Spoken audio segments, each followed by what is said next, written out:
Going. Thank you, everybody, for being here. For those who I don't know, I'm Sandro Galea. I have the privilege of serving as Dean of the School of Public Health. I'm very excited about today's presentation and speaker, but I will let Dean Cox introduce the speaker. I just want to frame the topic from my perspective for a second. I seldom make personal remarks because I'm actually uncomfortable making personal remarks. But this is a topic that is very personal for me. I'm actually an immigrant twice over, and I actually enjoy the fact that you all call us aliens. And it's something that don't think we haven't noticed. And I have, since I've been here, one of the real pleasures of my time here has been getting to know Ali Noorani, who is one of our distinguished graduates, and as far as I'm concerned, one of the sanest voices on the in the public space right now around this issue. And I think it's a particularly apposite issue when we just finished the primaries in New Hampshire, where the the candidate who won for one of the parties, of course, has taken explicitly xenophobic views, which should be completely unacceptable in any civilized society. So I think it is an interesting turn of events that we find ourselves in as a country, and I think it is important that we surface these issues and discuss them, and I can think of no one better than today's speaker to have this conversation with us. So Ali, thank you for coming. I'll turn it over to you and Dean Cox. Thank you very much.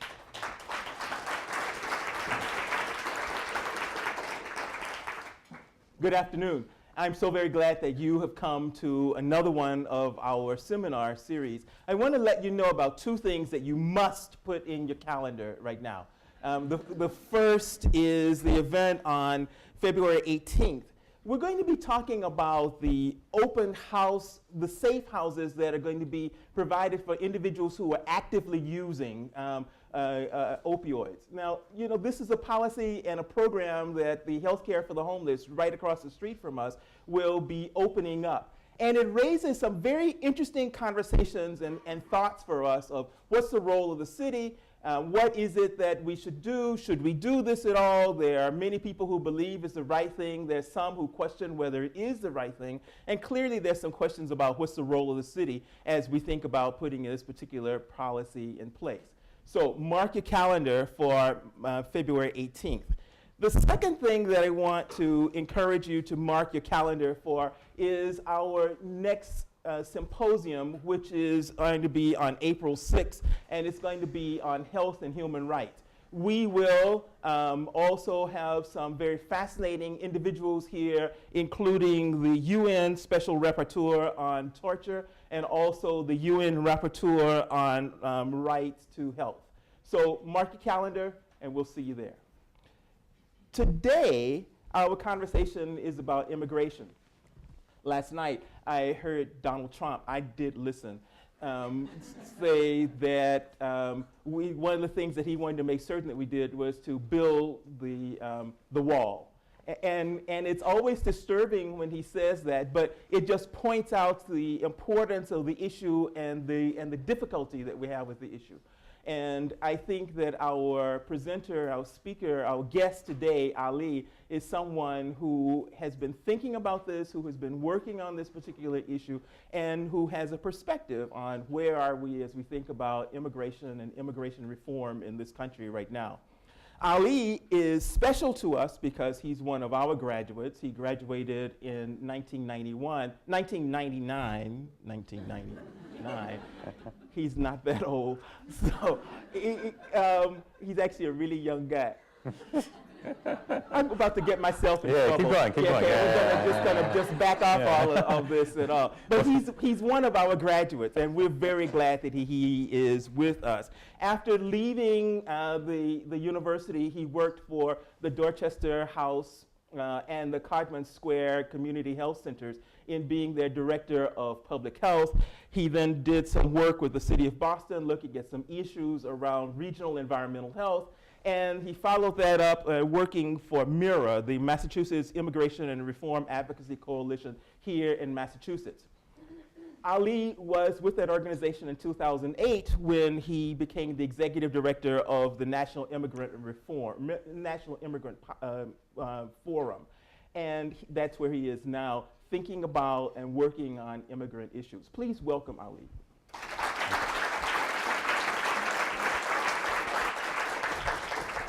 So welcome. Thank you. Yeah, glad you're here. Thank you. We're just going to have a conversation among ourselves. Y'all just kind of hang out there for a little while. I'm just going to point out here one thing. He said it's just going to be a conversation, and he shows up with like this pack of index cards. So yeah, let's go. Yeah, there's nothing on them actually. Yeah. They're pretty empty. But maybe, Ali, you can help us unpack the issue of immigration. And I'll put the cards down if that makes you less nervous. Less nervous. Yeah, I'm okay now. The issue of immigrant issues, yep. and the issue of who's here in the country and how we begin to think about what's illegal and what's legal has raised a lot of controversial concerns. And I think as we begin to think about what is it that we want to do about it, it's first important for us to understand what's the issue. Sure. So could you help us unpack what's Sure. the controversy?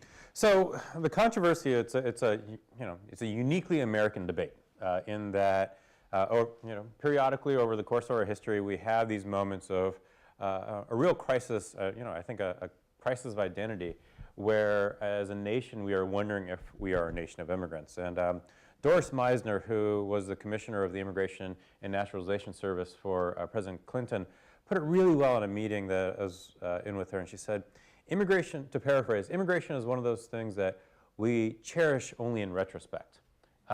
Which I thought was just, so meaningful, because like right now, the majority of the population looks at immigrants and says, why? Are they taking something? So just to kind of quickly lay out the landscape. So there are roughly 40 million immigrants here in the country. 11 million of those individuals are undocumented.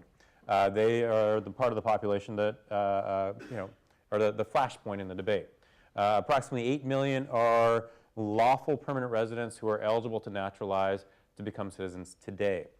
Approximately 10 million are naturalized citizens, and the balance are folks who have been here legally less than 5 years, in essence not eligible for a green card in the naturalization. But what's the issue? At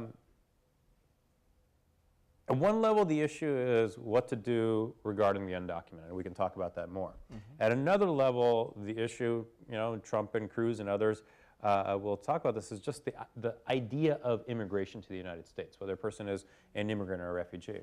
And then the third piece is, okay, people are coming, people are here, how do we include them, welcome them, and integrate them? And each one of those lanes has its own set of politics and flashpoints. So one of the things that we often hear is the problem with immigrants is that they are a threat to our economy, or they are a threat to the security. How would you respond to someone who begins to talk about that? Well, when I first started working on immigration issues here in Massachusetts, this was late 2003, early 2004. And then 2 years later, in 2006 and 2007, was a time in the country when we saw legislation moving federally. We saw those massive immigration rallies where tens of thousands of people were on the streets. And something really interesting happened at that moment, to kind of address your question. Because up to that moment, up until about 2006, so much of the debate was about policy, about jobs, security, et cetera. In 2006 and 2007, when the immigrant community kind of stepped forward and said, this is who we are as human beings, it started being about people. So when we get those kinds of questions, it's, I can rattle off the talking point, the data point of, wages will drop, less than 3% for low wage. Over time, we'll see an increase of $1.5 trillion to GDP with immigration reform, da-da-da-da-da. That doesn't convince anybody in my mind, because it only touches a person's mind. In order to change somebody's real perspective on this issue, you have to speak to both their hearts and their minds. So for us, and for me, I've learned that over time, immigration is not an issue that is going to be driven by politics and policy, or addressed or solved by politics or policy. We really have to understand what's the cultural debate and what's the set of values that allow us to have that conversation. So I want to come back to that point in just a moment, but I still want to continue to unpack this issue around the controversy. So we have individuals who will say there are problems with immigrants who are in this country. Security, economics, they aren't like us. There are many other things, even in this country, which is a country of immigrants. So is it an issue of fear? Is it an issue of not understanding? Is it an issue of we don't want them? It's an issue of what? And I clearly understand what you're saying of how the things that, what you've got to connect with in order to get there, but I'm still trying to understand, what's the problem? The issue is fear. It's fear based on race and class. And it is a completely legitimate fear. And I think if we say it's an illegitimate or unfounded fear, we've lost the debate. Because then we're just talking about the other. So it is an issue of fear, whether it's not knowing, and I mean, the country has changed so dramatically over the last 20 years. I mean, right now, the fastest growth in the foreign-born population is in the Southeast. It used to be in the West, it used to be in the Northeast, it's now in the Southeast and in the Midwest. That's where this tension is taking place. And people are literally looking at the folks who are moving in next door and saying, who are you? Where are you from? You don't look like me. You don't look like me. You don't speak my language. But that's why institutions such as schools, as churches, are so important in terms of creating those spaces where those conversations can happen. But it's fear, and it's a legitimate fear that we have to understand, grapple with, and help people get through. So you've legitimized the idea that there's something real for individuals, that they are feeling something, that they feel fear, that they are afraid of someone who's different than. What's the other side of that when individuals who are coming in as those immigrants, and what's their experience of coming into this country? I think it really depends on what part of the country you're moving to. And I mean, just for generations, folks will move into, when folks come to the U.S., they'll go to a place where their family is, or where they have connections. When my parents came to the U.S., they ended up in Livermore, California, because that's where my dad's brother was. And where'd your family come from? From Pakistan. Yeah. And I mean, anybody here who has any sort of immigrant heritage, I mean, you ask that question, that's where your family went, because there was a connection. And that's the point of entry. And what we're finding now is that as the economy is changing, as it's harder for people to kind of create those communities and then create those local economies, that they're having to get out of that space quicker, especially in the Southeast and the Midwest, where frankly there's not a scale of the immigrant community like we'll see in this area or in the West or the Southwest. But I think it really depends on kind of where people are going, and people are going to places where they know folks. So we have individuals then who come into the country. Yep.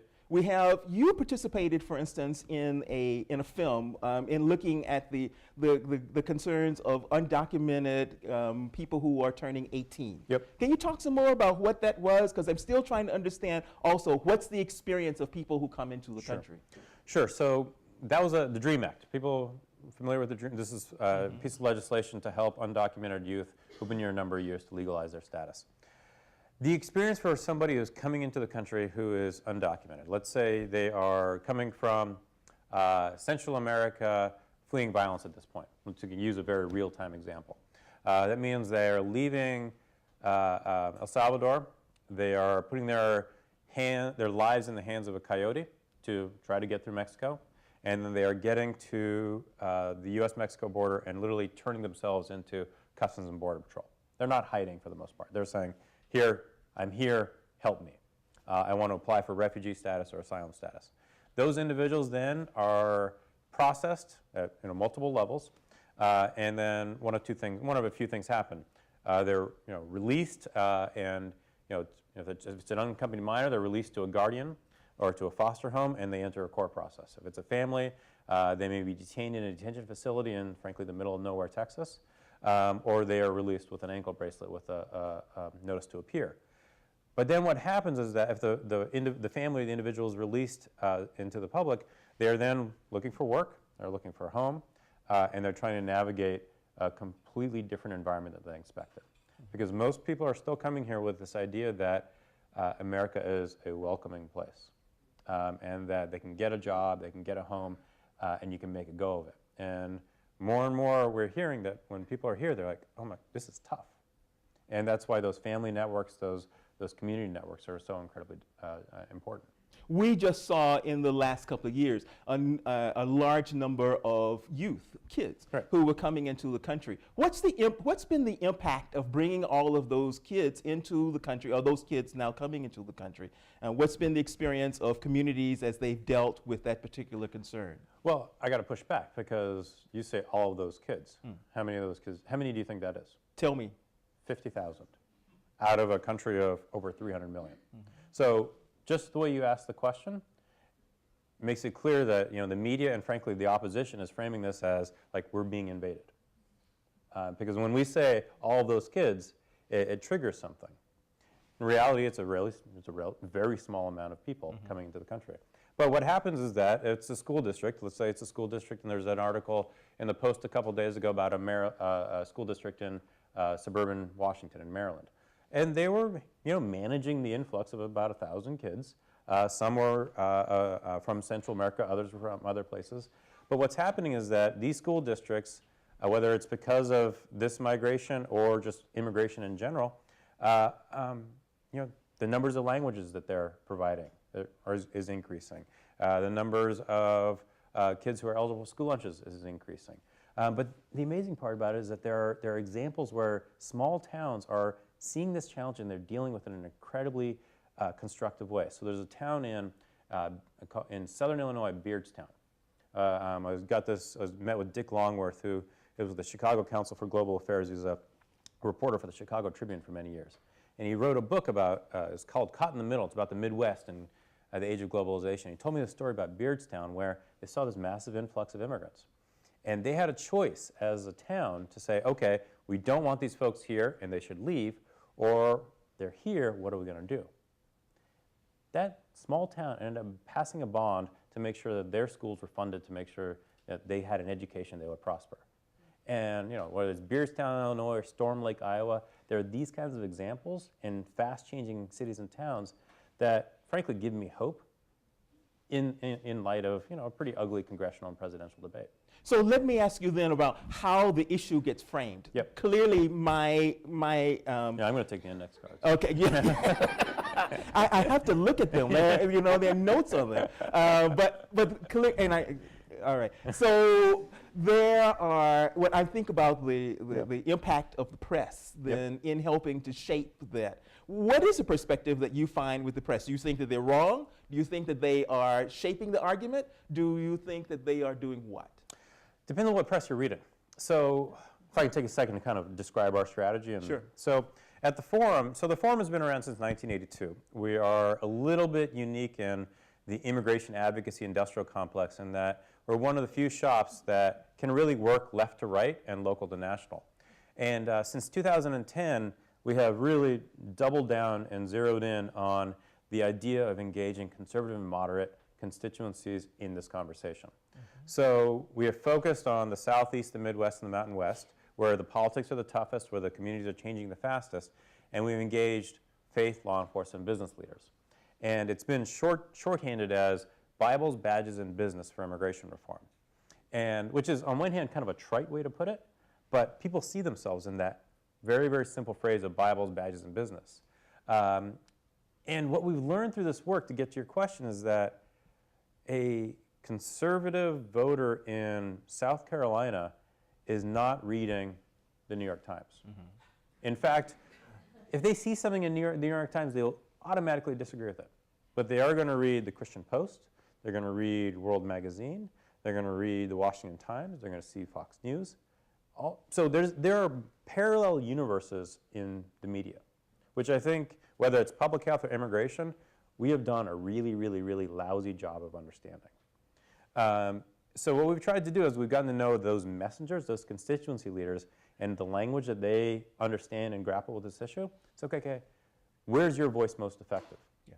And so I can think of examples, both good and bad, whether it's secular media, New York Times, or religious media, that have been good and bad, where the issue has been framed correctly or incorrectly. I think that for us as an organization, we get a much bigger bang for our buck when we have a pro-immigration story running in Christianity Today. So that's certainly a strategy of how we use the press. Could you talk some more then around what the forum sees as being its role as it addresses immigration reform? Sure. So our role has been to focus on those three regions and those three constituencies and ensure that a member of Congress, whether it is that person is a conservative Democrat or a moderate Republican, they are hearing from conservative voters, because we're going to get 70%. We're going to get 70% there, right? We'll get almost to the finish line based on the power of the immigrant vote and on just like the brute force, the blunt force politics of left versus right. But the only way that we get something really across the finish line that is palatable to the community and to the country is if Republicans are part of that conversation. And the only way they're part of that conversation is if they actually can look to a conservative base, their conservative voters, and say, okay, the water's warm, it's okay to jump in. No, go ahead. So what we do is three things. Constituency, communications, advocacy. Constituency is this organizing work in these districts. Communications is engaging the media, and then making sure that constituency plus communications leads to strategic advocacy, so that we're on the Hill or are working with the administration. To do what? To advance constructive immigration policies. When we're talking about immigration reform, it is legalization of the 11 million and a path to citizenship after meeting certain criteria. For legal immigration, it is a legal immigration system that meets the needs of our economy and our workforce. And third, in terms of enforcement, ensuring that there's an enforcement system that is effective but also humane. And obviously there's a lot more underneath that, but those are the three basic legs. Maybe we could talk about each of those and just Sure. understand a little bit more. So the first one, in thinking about the individuals who are in the country right now toward a path of legal, being able to be in the country legally. Could you say some more Sure. about what your goals and your aims are around Sure. that? So at this point there are 11 million people, and I'm going to not talk about the administrative actions that, the executive actions that the president put forward. Last year. Yeah. Right. So the basic idea here is that if an individual is here who is undocumented for at least 5 years, that they're able to apply for and receive a temporary legal status after paying a fine, going through a criminal background check, and then 5 to 8 years later, going through the same checks, ensuring that they've learned English, another 5 years later, being able to then apply for legal permanent residency and then citizenship. So when somebody says, well, that's amnesty. Well, paying a fine, criminal background check, it's a 13 to 15-year waiting period. That ain't no amnesty. So that's, and that's the basic contours of the most recent legislation that passed the Senate. On the legal immigration side, there's a split between family-based immigration and work-based immigration. And a lot of folks who are, the Democrats, I would say they want to see a balance. Republicans would like to see a kind of more of an emphasis on work-based or skill-based immigration. From our perspective, we feel that there needs to be this balance, and it's we need to create a legal immigration system that increases numbers when unemployment is low, decreases numbers when unemployment is high. And the Senate bill from 2013 managed to create a system that did that. But it's a complicated and there are a lot of moving parts in that part of the legislation. And then on enforcement, I mean, it's important to realize that the Obama administration has deported nearly 2 million people. And that has been a progression that started in the Bush administration when DHS was, Department of Homeland Security was created, and they just started spending billions and billions and billions of dollars on interior and border enforcement. So, we do not think, and the majority of Americans do not believe that the mass deportation of 11 million people is moral, much less practical. But on the other hand, we do need some sort of enforcement system that, once we have a legalization process, that there is, there's a sense of, okay, who should be here and who shouldn't be here. Mm-hmm. So one of the things, and I want to invite some of you who are now interested we have microphones that will be circulating around.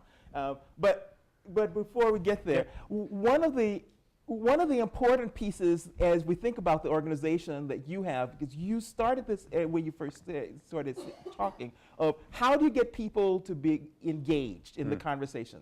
And one of the things that you've been particularly interested in is thinking about engaging unlikely allies. Yep. Could you say some more about what that means? Sure. So I talked a little bit about the Bible's badges and business piece. So this really started for us in Utah, of all places. So, and this story is interesting because in April of 2010, Arizona passed their SB 1070 law, which in essence criminalized the undocumented population in Arizona. And we felt, and there was clearly a move to go from Arizona to Utah and across the country. In Utah that summer, 4 state workers took it upon themselves to release 1,500 names of people to law enforcement and to the governor's office and press of people they claimed were here illegally. In reality, they were 1,500 individuals with Latino last names. So we had an organizer in Utah at the time. So I call him up and say, "Hey, Carter, what's going on here? I've kind of seen a couple of clips about it." He says, "This is kind of a big deal." And I said, "Well, should we do a press conference? It's like, this is what we do. We do press conferences." He says, "Yeah, I think so." I said, "Okay, well, who can you get?" And he said, "Well, I can get, this conservative leader. I can get, somebody from the Catholic Church. And I can get the Attorney General from Utah, who at that point was Mark Shurtleff." And this is all happening, like, the story is just advancing. I said, "Okay, let's do it." So we advised the telephonic press conference. I'm moderating it, and about an hour before the press conference, I said, maybe I should look up this Mark Shurtleff guy. He is an AG after all. Really well-intentioned, thoughtful planning here, I know. So do the Google search, and turns out the last time he was in national media he was at a death penalty execution, tweeting in favor of the death penalty. So I said, okay, he is conservative. We check that box. So we do the press call. We get probably like 50 press on the phone because it's clearly mushrooming. And we're going, and Shurtleff, he's spot on with his talking points. He said, we need comprehensive immigration reform for da-da-da reasons. I'm like, this is great. And about halfway through the press conference, he says, about this list, he says, this is not a black list, this is a hit list. And I'm going to do everything in my power to go after these 4 individuals. It was at that point where it just hit us. It's like, there's a different way to have this conversation if we're working with the right messengers. Because there's nobody else other than a law enforcement official from a conservative state who can say that with credibility. And so that story and that moment led to this strategy of Bibles, badges, and business. And what's meant is that we have been part of conversations that I never thought we'd be a part of. But what it's also meant is that we've seen conservative support for immigration reform increase, dramatically. Now, are we there yet? No, of course not. So, a couple weeks ago, we did an event in Iowa. It was one day before the final GOP debate, and then I think 5 days before the caucuses. And at that point, up to the caucuses, the debate was really ugly.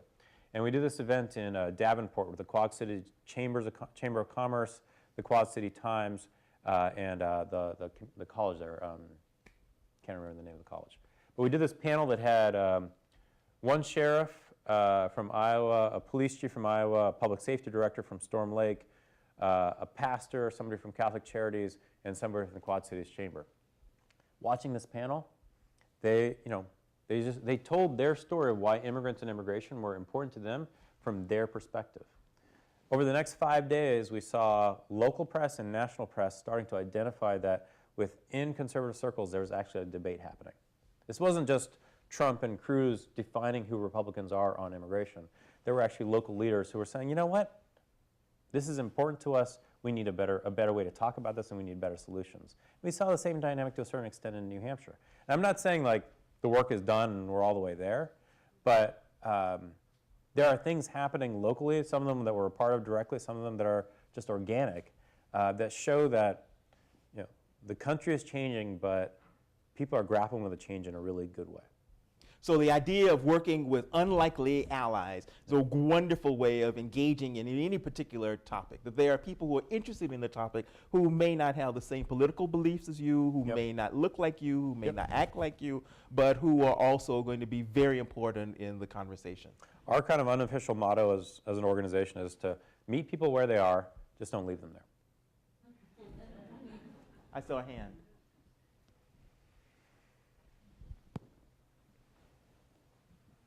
Thank you so much. That was really interesting. I have two quick questions. One is, in terms of conservative media outlets, how do you get your in those areas? Because I think of like someone like me who loves to write, kind of cold submitting to a conservative media outlet that might just throw it right out the window. Like, how did you actually get in the door with editors and people who are sympathetic to running a story like that in a conservative paper?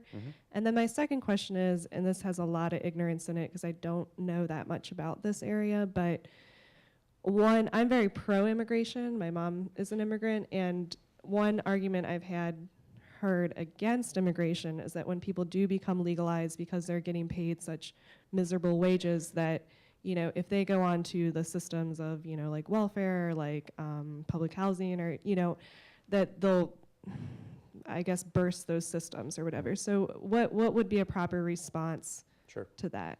Well, the first question is interesting because language is really, really important. So we have spent a lot of time really understanding how the rest of America talks about this issue. So we talk a lot about, you know, individuals reaching their fullest potential, people being able to thrive, families, culture.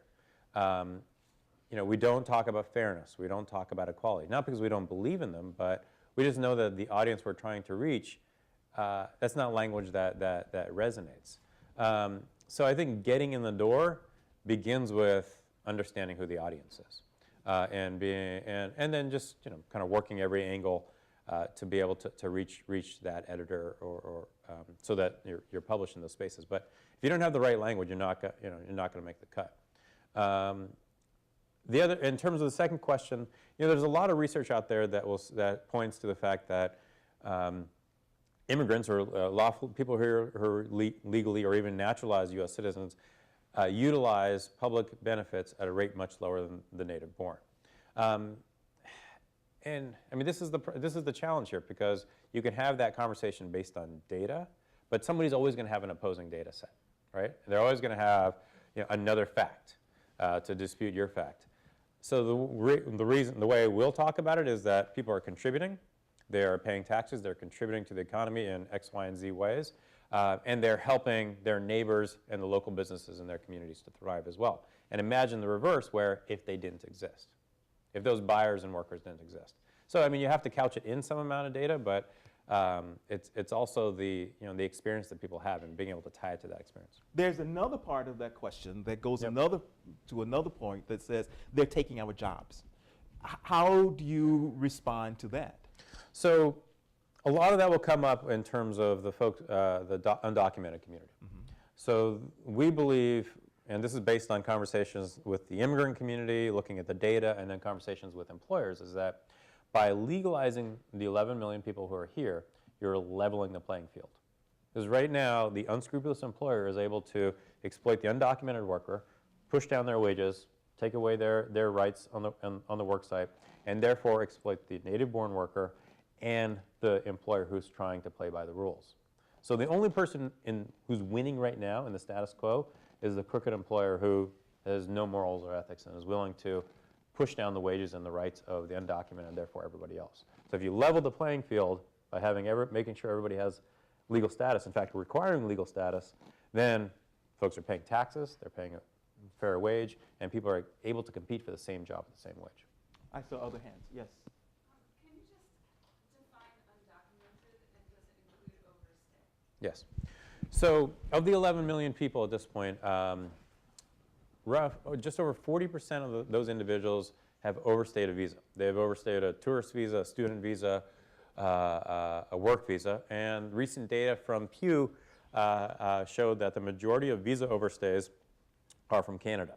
So Insert snarky joke. The balance of the undocumented have entered without inspection and are in essence across the border. But we've seen that number over time decrease because, folks, A, it's harder across the border, and B, people are not returning. So there's much less traffic or circularity to migration now from the U.S. because what's happened now is that if somebody's here who's undocumented, they're staying because they can't get back. So we're seeing the actual traffic. In fact, border apprehensions are at a historic low because of that. The traffic is so low. So one of the pieces that often comes up with people like Trump and some others who carry on this business about do something about building the wall. It's a beautiful wall, by the way. It's a beautiful wall. It will be a beautiful wall. Yes. And I'm from Texas. I'm certain it'll be a big, beautiful wall. So, but one of the things that we talk about is this issue of border enforcement. Yep. Where is your organization in thinking about that particular issue? Sure. So we've spent a lot of time working along the border with business owners, law enforcement, and others. So, we believe that as a country, as a sovereign nation, we need to have borders. We need to have a border enforcement system that where people can screened, people who should not be crossing the border should not be able to. Paul Ryan, in fact, Speaker Ryan has said this. He said, the best border security is a smart legal immigration system. Right now, we do not have a functioning legal immigration system so that somebody who's wants to come from Mexico doesn't have a high, who's low skilled. There are very few opportunities for them to actually immigrate here legally. But on the other hand, there's work here for them. Then somebody will say, well, are you saying that we should not be spending any money on border security? No, we're not saying that. We think that the United States, the federal government should spend $6 billion on border security at ports of entry because that's where the majority of drugs, guns, and money are smuggled. And on top of that, those are the major throughways for trade with Mexico, our third largest trading partner. So if you want to actually put money where the problem is and where, frankly, our economy needs to be able to transport goods, it's at ports of entry, which are, bridges, roadways, et cetera. I saw the hands. Yes. Thank you for your talk. I'm one of the recently naturalized citizens, so I went through this ridiculous process. I'm not a member of the Communist Party. The discussion on immigration is not an American issue, I think. It's a global issue, and Europe is facing these discussions right now. And as you rightly said, the discussion is based on fear of others. And although I don't justify it, I understand where the fear in a small, homogeneous European country comes from. What I don't understand is where the fear comes in this country, where I disagree with you, there are not 30 million immigrants, there are 300 million immigrants because everybody comes from somewhere else. And I see people celebrating their, Italian, Irish, Cuban heritage, and at the same time they're against immigrants. What is different in this country? Is it the water? Or? That's a really, Well, I think, first of all, everybody, we'll talk to folks, so I'll talk to an audience that is, anyway, wherever they are politically, and I'll kind of run through the thing, and there'll be, somebody in the audience will always be like, I can't believe that, you're wrong, da-da-da-da. And then, more times than you'd ever figure, they'll come up to me afterwards and say, I don't agree with you on X, Y, and Z, but can you help so-and-so, get their papers? So there's this disconnect for people between the experience they have and how they understand this really big emotional debate. And to have a big emotional debate and win that is really, really difficult.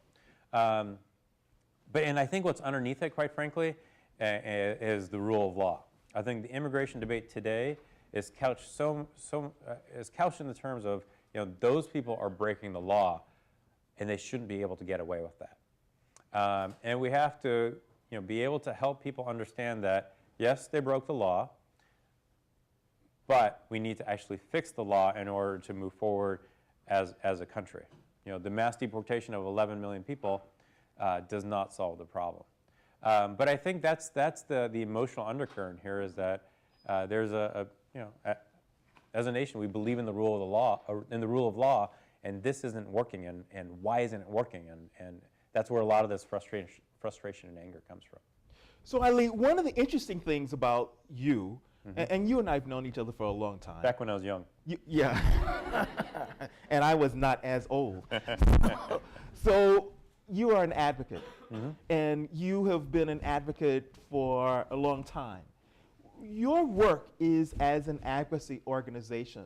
There are people in this room who want to move into that role of advocacy. Yep. What would you encourage them to learn and to be able to do in order to enter that role of advocacy?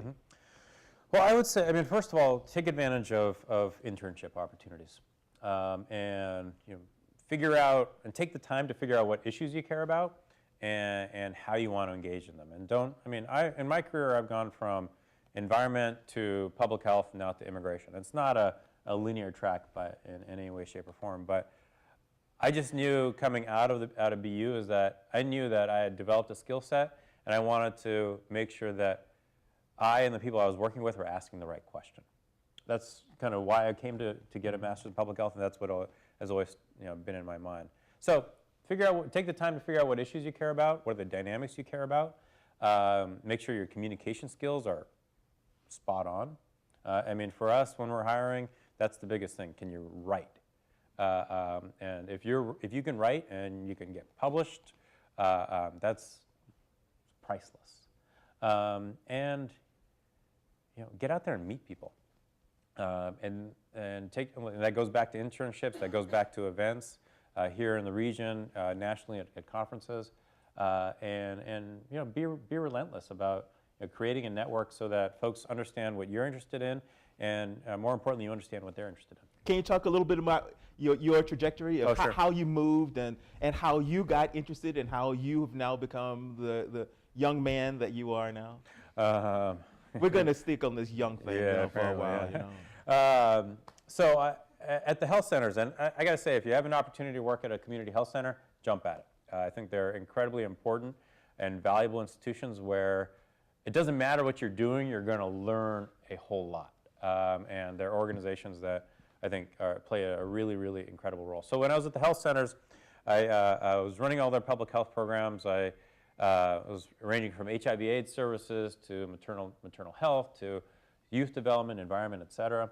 And I kind of hit a ceiling. And the job at the Massachusetts Immigrants and Refugee Advocacy Coalition was open, their executive director job. And kind of worked the networks, kind of worked the politics, and managed to get an interview with the board. And what I told the board is that I don't know anything about immigration policy. Maybe I still don't. But I knew how to organize a coalition, and I knew how to fundraise. Because at the health centers and previous jobs, I'd been able to develop those skills. So they were terribly desperate. They had been, they had been without a director for 9 months. They were really trying to figure out where they were going. So I said, okay, and you've got a heartbeat, so let's give this a go. But that was really a function of being able to walk into a situation, or a number of situations, and say, okay, this is what I don't know, and really understanding what I didn't know. And I mean, when we got to know each other at the Mass Public Health Association, I mean, I joined the board of MPHA when I was working at the health centers, and it gave me an opportunity to understand advocacy and, frankly, get to know a completely different network of professionals and friends and mentors that I wouldn't have had. Yeah, I saw another hand. Yes. I was wondering if you can comment on that work-based immigration. So there are arguments that, or at least currently, sorry, I'm forgetting the word. The immigrants are coming from a lot of upper class levels, and that there is hugely proportion toward like physicians, engineers, and people are saying that's actually contradictory to the global development, where the countries that need those professionals are leaving the countries. I wonder if you can comment on that. So this is kind of known as brain drain, where America is kind of seen as a magnet for high-skilled immigration and leaving countries without the intellectual capital to advance. I think we're actually, you know, in a perverse way, our really bad immigrant environment in the U.S. is now driving people back to their countries of origin, which is no good for us in the United States. We see people, we were talking earlier about folks who came as Iraqi refugees, unable to get licensed here, and they're going back to the Middle East, to the UAE or Qatar, so that they can actually use their skills. We're seeing entrepreneurs come to get their PhD from BU, not able to adjust their status to get a green card, and they're returning home. I mean, we're seeing now, I think Mexico as a country is training just as many or more engineers as the U.S. So, over time, the U.S. is actually going to be really competing for international talent. And if we don't figure out this balance, I think in the long term we're going to lose. So my question is, should we focus on those professionals? Like, should we be more focused on the lower class, or I think people who actually can come here for a better life instead of people who already can develop it? I see. I think we need a balance. Right now, I think the system is set up so that the relatively small amount of legal immigration that's allowed is very high skilled. But when you talk to folks in the agricultural community, parts of the construction community in different regions of the country, they're saying, you know what, we need folks at the other end of the labor spectrum as well. We did a report, or the American Action Forum did a report about Silicon Valley, and the way the Silicon Valley economy is set up is that you have a lot of high skill, high wealth immigrants, you have a lot of folks who are low skill, but there's nobody in the middle. So the way we talk about this is that, because I don't like this high skill versus low skill difference, so that we believe that our economy needs a skilled engineer as much as it needs a skilled farm worker. And that's frankly the way we should be approaching it. Ali, one of the things that you started in the conversation a little bit ago was to talk about this issue of fear. Yep. We have an election happening now. We have people who are talking about many different issues. What would you say to those individuals who are afraid?